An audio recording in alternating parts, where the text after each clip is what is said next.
The Global Leadership Forum brought together 700 students for one day to explore how they can take that next step on their leadership journey and have the impact they want to have in the world, and also to enable them to develop the inclusive leadership skills needed to be successful in the 21st century. The programme was run in partnership with the Office for Indigenous Education and Engagement at RMIT University, and we had a specific indigeneity strand running throughout the day, enabling students to hear from Indigenous leaders and voices from both within the university and the wider community as well.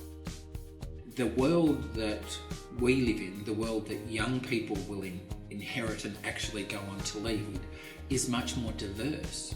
So inclusivity and inclusiveness isn't merely about gender equality.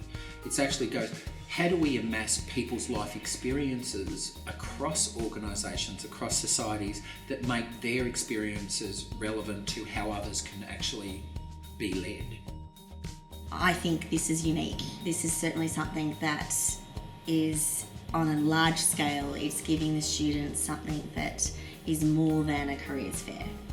It's giving them insights, it's giving them access in a different way. And I think for me, that's a new platform for us to engage with, and as an industry partner with Common Purpose and with RMIT.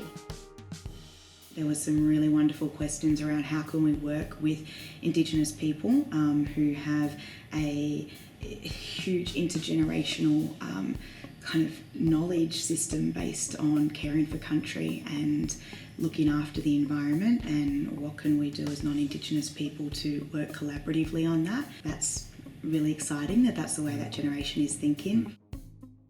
Your cohort really demonstrate curiosity, and that's something that's really hard to instill, and that's something that in the workforce is very hard to maintain when we're running big businesses. The majority of the time, the students were just asking really core questions that were really relevant to who they are and what they want to be pursuing. Our leaders don't have to necessarily be experienced people. A lot of leaders are actually leading from the front. So they're coming out of university being leaders or influencers of their own circles. So making sure that they're well equipped in that early phase and to empower them to know that they are leaders from the beginning is really important. I've been very impressed by the differences. So there are differences in age, there are differences in nationality, there are differences in subjects that are being studied. What has really impressed me is their keen interest and engagement. You can tell that they want to be here, that they want to be learning.